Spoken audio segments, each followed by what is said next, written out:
केंद्र की मोदी सरकार वक्फ अधिनियम में बड़े संशोधन करने जा रही है। इसी सत्र में संसद में संशोधन विधेयक लाने पर विचार किया जा रहा है।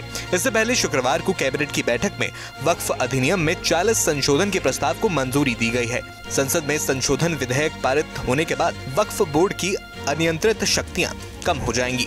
बोर्ड किसी भी संपत्ति पर बिना सत्यापन आधिपत्य घोषित भी नहीं कर सकेगा। बता दें कि साल 2013 में यूपीए की सरकार में वक्फ बोर्ड की शक्तियों को बढ़ा दिया गया था। आम मुस्लिम, गरीब मुस्लिम महिलाएं, तलाकशुदा मुस्लिम महिलाओं के बच्चे, शिया और बोहरा जैसे समुदाय लंबे समय से कानून में बदलाव की मांग कर रहे थे।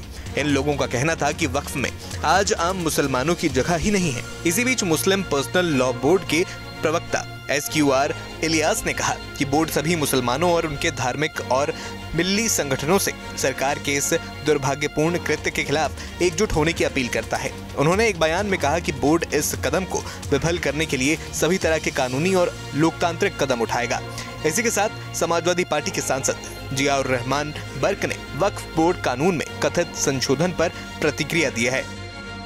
हकीकत है और कोई दूसरा इशू नहीं है। अगर इशू है तो हम पूछना चाहते हैं कि इसे मुसलमान और हिंदुओं के नाम पे जो बांटना चाहते हैं, जबकि इस लोकसभा के इलेक्शन में हिंदू समाज के लोगों ने, मुसलमानों ने तो वोट दिया एक तरफा इंडिया गठबंधन को, हिंदू समाज के लोगों ने भी वोट दिया है इंडिया गठबंधन को। उन्होंने ये सबक दिया कि हम देश के विकास करने के वालों के साथ में है, ना कि देश को बांटने वालों के साथ में है। और इस टाइप की राजनीति अब खत्म होनी चाहिए।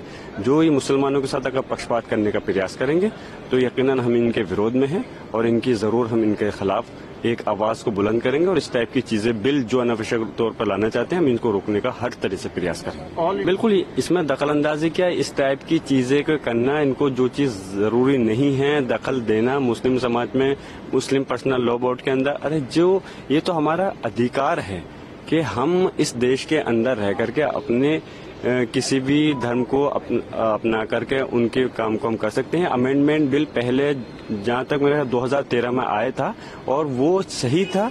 अब उसके बाद में इस टाइप का कोई अमेंडमेंट लाना कतई सही नहीं है। सिर्फ वो देश को बांटने के लिए और आने वाला जो चुनाव है उसको रंग देने के लिए हिंदू।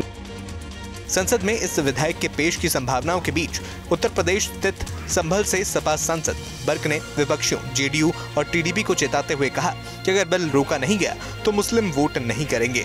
आइए सुनते हैं समाजवादी पार्टी के सांसद जियाउर रहमान बर्क ने वक्फ बोर्ड कानून को लेकर क्या कहा। वहीं अधिक जानकारी के लिए आपको बता दें कि मौजूदा समय में वक्फ बोर्ड की संपत्तियां 8.7 लाख है, जिसका दायरा 9 लाख एकड़ से ज्यादा भी है, यानी मूल्य कई हजार करोड़ रुपए वक्फ की संपत्ति का है। बोर्ड की कार्य प्रणाली में समय समय पर भ्रष्टाचार के आरोप लगते रहते हैं। मौजूदा समय में देश भर में करीब 30 वक्फ बोर्ड हैं, जिनकी कार्य प्रणाली को लेकर सवाल उठाया गया है।